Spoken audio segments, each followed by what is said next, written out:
Hi friends, എല്ലാവർക്കും പുതിയൊരു എപ്പിസോഡിലേക്ക് സ്വാഗതം. രാധിക മരിക്കാൻ വേണ്ടി എന്തൊക്കെയോ പൂജകൾ ചെയ്യുകയാണ് സുകുമാരി അമ്മ. ചില പൂജകളൊക്കെ കഴിഞ്ഞതിന് ശേഷം സ്വാമിയും പറയുന്നുണ്ട്, ശത്രുവിൻ്റെ നാശം നിശ്ചയിക്കപ്പെട്ടു കഴിഞ്ഞു, ഇനി മടങ്ങാം. ഇത് കേട്ട് സന്തോഷത്തോടെ സുകുമാരി അമ്മ അയാളോട് പറയുന്നുണ്ട്, നാളെ അവളുടെ വിവാഹമാണ്, അവൾ വിവാഹ മണ്ഡപത്തിൽ എത്താൻ പാടില്ല, എത്തില്ല. താലിച്ചരട് കഴുത്തിൽ കയറുന്നതിന് മുൻപ് മരണം നിശ്ചയമാണ് എന്ന് അയാൾ പറയുന്നു. പിന്നെയും രാധികയ്ക്കെതിരായി എന്തൊക്കെയോ പ്രാർത്ഥിക്കുകയാണ് സുകുമാരിയമ്മ. എന്നാൽ ഈ സമയം ഇതൊന്നും അറിയാതെ സന്തോഷത്തോടെ കിടന്നുറങ്ങുകയാണ് രാധിക. പിറ്റേ ദിവസമായിരിക്കുന്നു. ഇന്നാണ് രാധികയുടെയും വരുണിൻ്റെയും വിവാഹം. വരുണിന് മേക്കപ്പ് ചെയ്യുകയാണ് സൂര്യ. എന്തിനാ ഇത്രയും വലിയ ഒരുക്കങ്ങൾ? നമ്മളുടെ വിവാഹം ഒരു തവണ കഴിഞ്ഞതല്ലേ? ഇത് കേട്ട് സൂര്യ പറയുന്നുണ്ട്, അത് ഒരിക്കൽ തേച്ച് മായ്ച്ച് കളഞ്ഞതല്ലേ, അതുകൊണ്ടല്ലേ ഒന്നുകൂടി ഇനി വിവാഹം നടത്തുന്നത്. നമ്മളിപ്പോൾ പോയി പെണ്ണ് കണ്ടു, പെണ്ണിൻ്റെ വീട്ടുകാരോട് സമ്മതം ചോദിച്ചു, പെണ്ണും നീയും കണ്ട് സംസാരിച്ചു, പിന്നെ ഇഷ്ടമാണെന്ന് പറഞ്ഞു. ഇപ്പോൾ നടക്കുന്നതാണ് നിൻ്റെ യഥാർത്ഥ വിവാഹം, അതിന് ഒരു ഭാഗ്യം വേണം.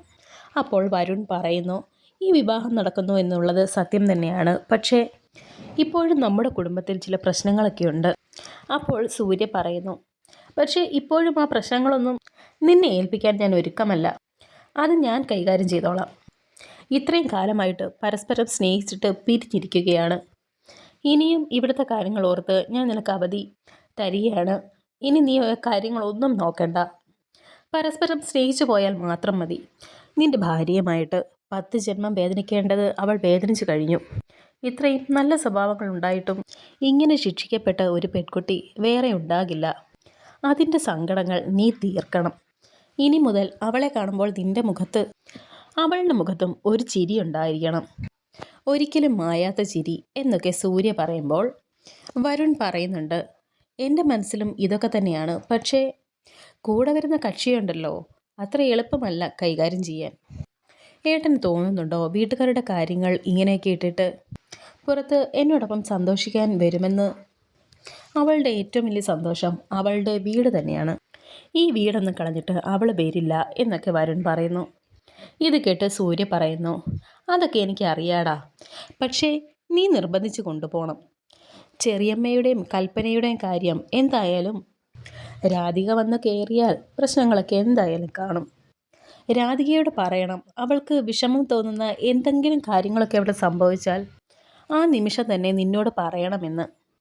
അവൾ പറയുന്ന സങ്കടങ്ങൾ പരിഹരിക്കാൻ നമുക്ക് കഴിയണം. ഒതുക്കി വയ്ക്കുന്ന മുറിവുകളാണ് കുറേ നാൾ കഴിയുമ്പോൾ ചീഞ്ഞു പഴകുന്നത്.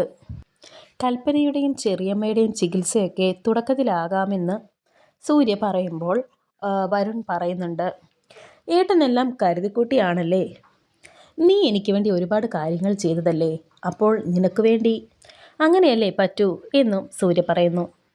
അങ്ങനെ അവർ തമ്മിൽ ഓരോ കാര്യങ്ങളൊക്കെ സംസാരിച്ച് സന്തോഷത്തോടെ വരുണിനെ ഒരുക്കി സന്തോഷത്തോടെ നോക്കുകയാണ് സൂര്യ.